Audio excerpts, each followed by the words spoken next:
three, four. 1, 2, 3, 4. 1, 2, 3, 4. Ladies and gentlemen, brothers and sisters, let's begin the celebration of faith, service, and love. Our Pastor Appreciation Program. To start off, may we call on Pastor Paul G. Eason.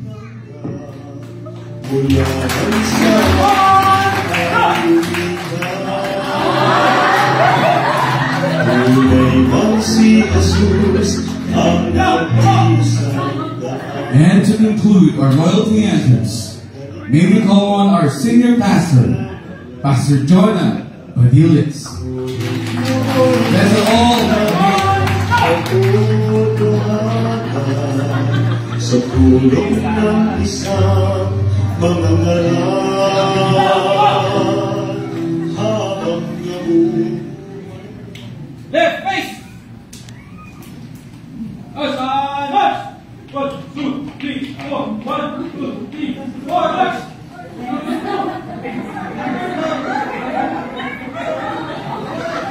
Alright, so thank you so much for staying with us, no? For this short and pinaka-abrupt na Pastor's Appreciation Program.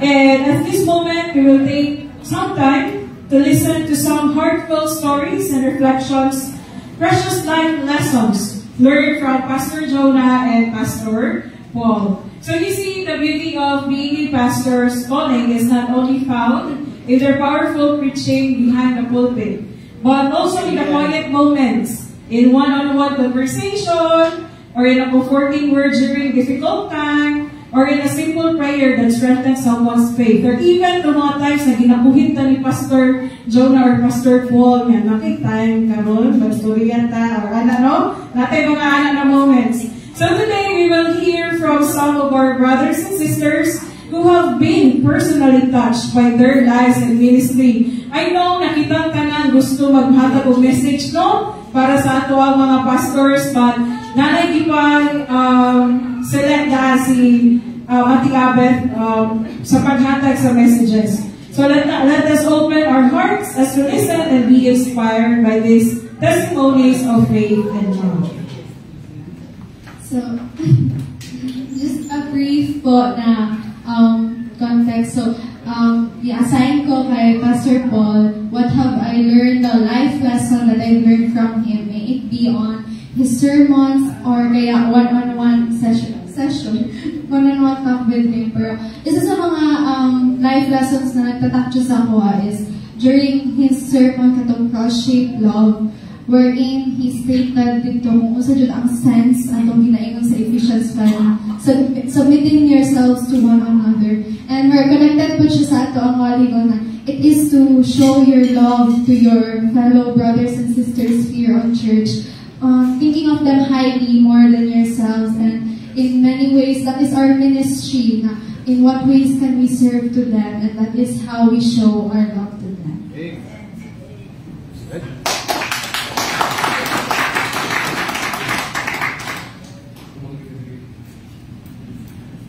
Good morning. I love you, Pastor Jonah. Ang giling ako malintan na words of encouragement gikan kay Pastor Jonah sa iyang mga wali na I know kung sa akong purpose. So nakita ba ito ganyan sa gitudlo ni Pastor nung kung dili ganyan di mo may bawaan ang imong purpose, ang kinabuhi mo wala yung pulos. Puro lang din sarili, pressure, puro din yung gusto. Sa iyang nakapalo ko sa akong purpose, bisa nun sa may ito sa akong kinabuhi, wala na ko nag-matter. Tugod kay, ang purpose kay na ihimo ko sa Ginoo sa kalibutan, is to be sa akin nakakuan man na easy lang kayo sa ko makalimot. Sa ihimo ko sa Ginoo sa akong kinabuhi ng mga milagro. Kaya mo milagro kay grabe good. Ang imo sa Ginoo sa kuha. And usapon kaning ang Ginoo doon na plano sa akong kinabuhi, pero sometimes himo ko kung plano mo lang maka-experience ko sa hay mga kaguol kay say masupak man mo ang kabuhaton sa Ginoo. And na-realize po na ako na say katong ginahimo sa Ginoo sa tuwa, ginadala kaniya dito sa long road in order for us to learn. Pero gusto yun tao sanay o shortcut. Una dito sa shortcut, mapahamak ta. So, daghan yung kay mga patulunan, kining bitaw, ginasulti po na I surrender all. Easy kay sa tuwang ngayon sa Ginoo, I surrender all to you, Lord. Pero pag dili gani, hindi mo ma-feel nga dito ba ang imong mga pag-apo sa Ginoo, himuon din mo ang imong gusto himuon. Hindi nakakahulat sa plano sa Ginoo. Daghan kayo itong mga pagtulunan niya. Nakopyod kayo ang himo yun sa ako ang binabuhin karon nga bisa kung sa inyo tabo, hindi ko mo undang sa pagpangalagan sa Ginoo. Labi na karon nga na-prove na yun nato no, ang kining small groups kung sa ka-importante. Kala ko nga, mao na pinamong ginahimo. Mao na yun. Usually, itong ginahimo doon sa iba, mao na yun, biblical yun ang pagpanudlo sa itong mga pastor. So, kala ako, pasalamat sa itong mga pastor din na nahimo din sila part sa akong kinabuhi, sa akong pag-grow as a member din sa Bethel. Kung kailangan ang akong istorya. Salamat kayo.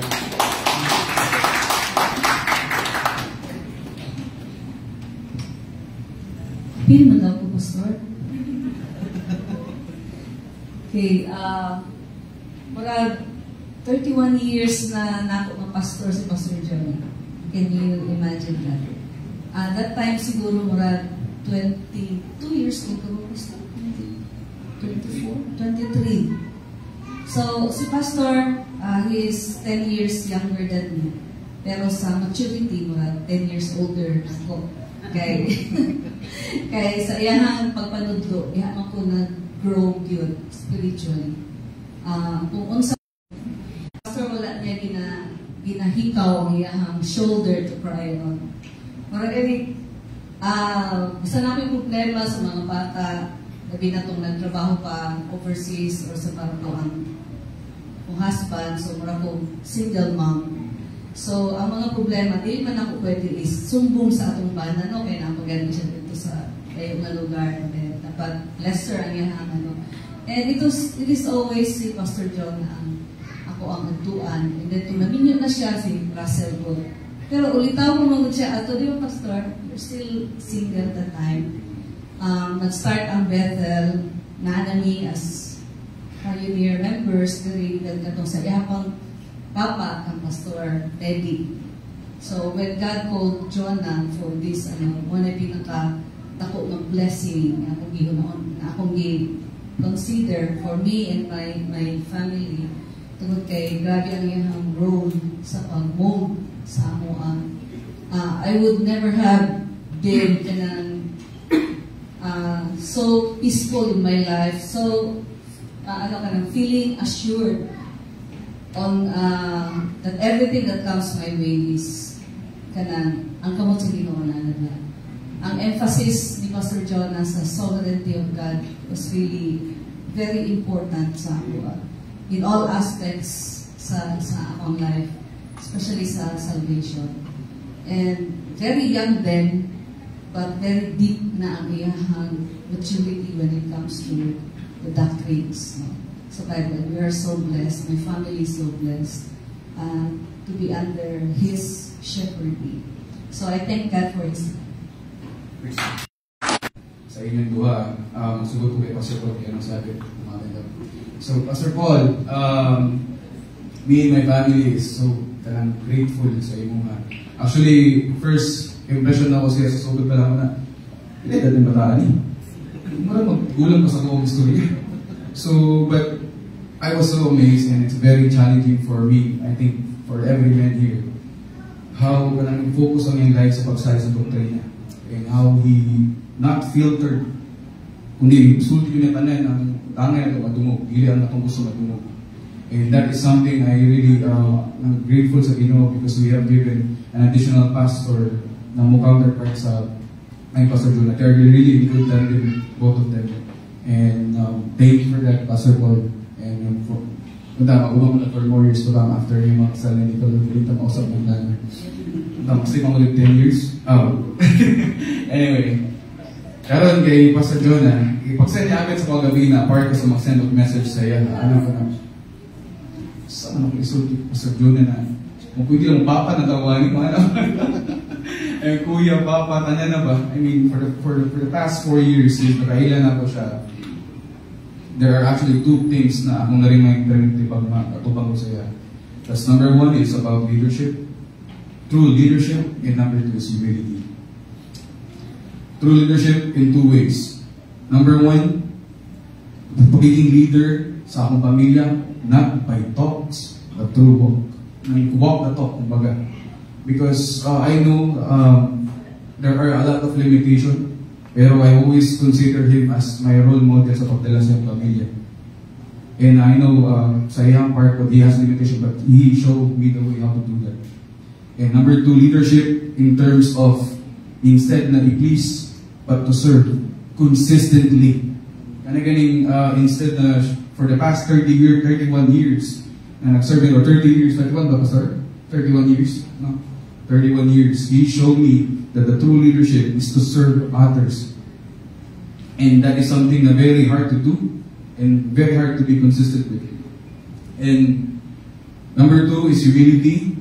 That's something na grabe akong pagpasalamat siya because every time makita na kasi, I always remind myself na even sa tanang butang na naa sa kuha, sa tanang butang na naghatag sa Ginoo sa kuha, from my family to everything, sa kong paghinga, it all comes from God. And it's all His grace alone. Kasi hindi magayon ko na grabe yung tawanan.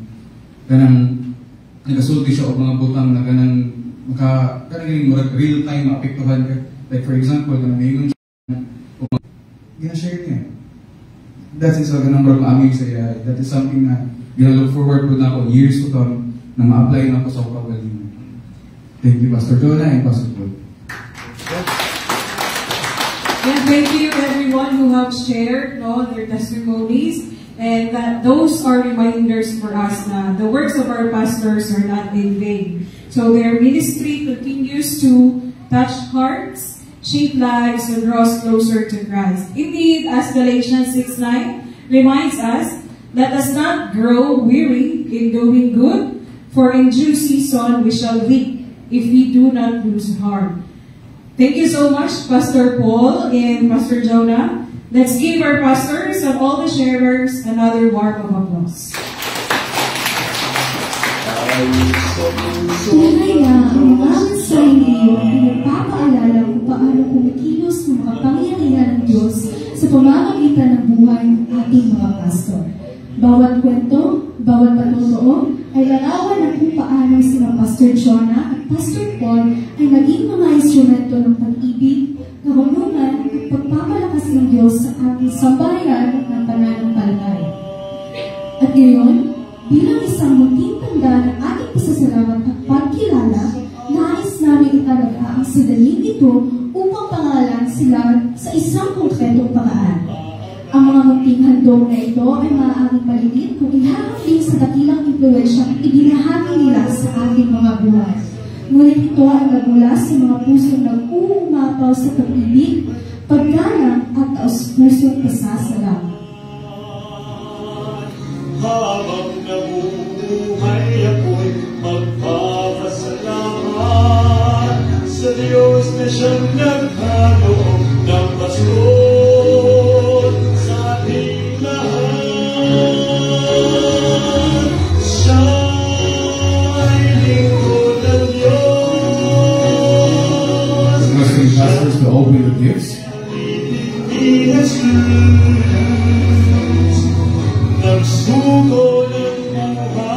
Tingnan niya lahat ng may leaders, calling on Brother Tonton, Brother Richard, Brother Samuel Lumarda Sr., Brother Russell, Brother Wilson, and Brother June Asula to go in front. The main front.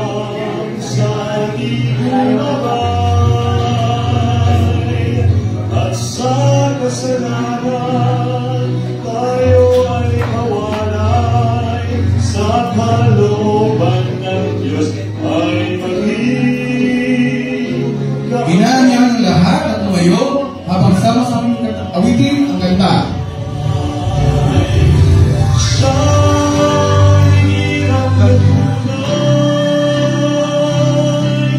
upang sa ating maway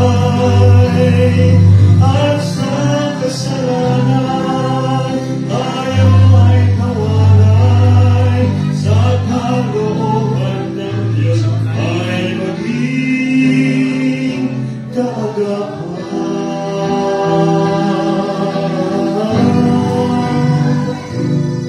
Sa kalooban ng Diyos siya'y ating kaagapan.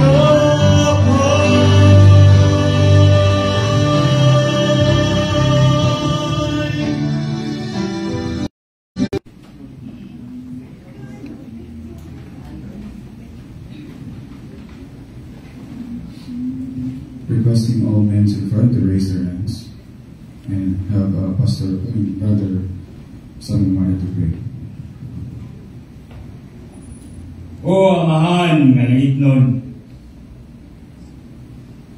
Diyos nga labing gamhanan, Diyos nga walay katapusan, Diyos nga puno sa gugma, amahan nga langitnon, salamat yun kayo, Ginoo, sa imong pagkamatinumanon nganhi kanamo. Salamat o Diyos o magtatanaw nini imuhang iglesia. Salamat Ginoo sa ilang kinabuhi nga imong ipadangat yun niini nga panahuna, imong ihatagan kusog ang matagusa kanila labi na si Pastor Jonah o si Pastor Paul nga diin ikaw yun Ginoo ang nagadihog kanila o nagahatag kanila sa tanan nila nga mga panginahanglan espirituhanon Ginoo. Salamat o Diyos ilang kinabuhi nga diin nagapakita nganhi kanamo o Diyos nga nagapakita sila na kung gugma Ginoo. Salamat Ginoo kay tungod kanila kami nakadaghan kaayo kami ug nakatunan may tungod kanimo amahan nga langitnon. Salamat Ginoo tungod kay kung dili pa sa ilahang pagkakugihan sa pagtuon sa imong pulong unsa na lamang niya kami Ginoo. Lord, thank you Dios kaayo. Thank you sa ilahang ginabuhi nga ikaw mao nagabutang gayud kanila dinhi sa imuhang iglesia.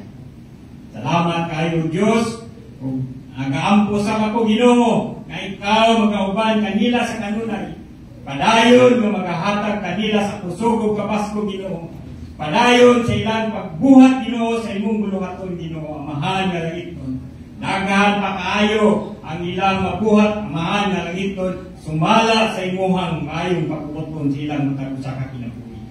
Amahan nga langitnon, paniusab kini nga mao nga Bethel Church, labi na mga mission o ang mga pastors missionary Ginoo nga diin sa kanunay Ginoo amahan nga langitnon nga magatuman usab ug magahimo magapamuhat Ginoo sumala sa imuhang maayong pagbuton sa ilang matagusa ka kinabuhi Ginoo nga diin magapadayon sa pagtudlo sa insakto nga pagtulunan biblikanhon nga pagtulunan mahal nga Lord God, salamat usab o Diyos, bisan pa sa pulong, nga din among nadungog, nining na mahal nga langitnon.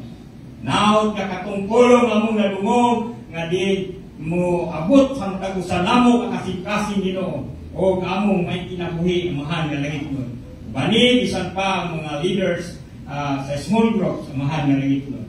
Ang mahal nga langitnon, nag-aapo sa bakong, ikaw kapanalangin, bisan pa sa tayo sa offering. Bani kami Ginoo bisan pas tibok adlaw karon nga among buluhaton. Amahan nga langitnon akong ginkas kanimo ang tanan.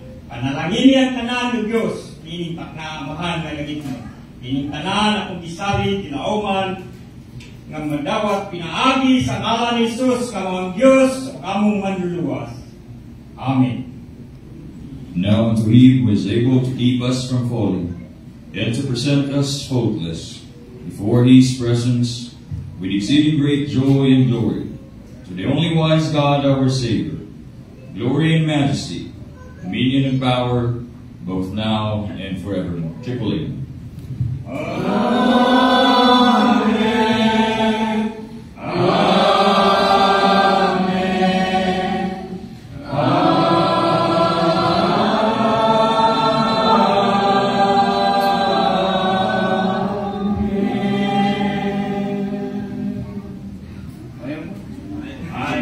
Ayaw po sa tanan, daghang salamat. Ayun sa tanan, God bless you. Thank you kayo sa inyong kindness or generosity. Patudlo sa mga.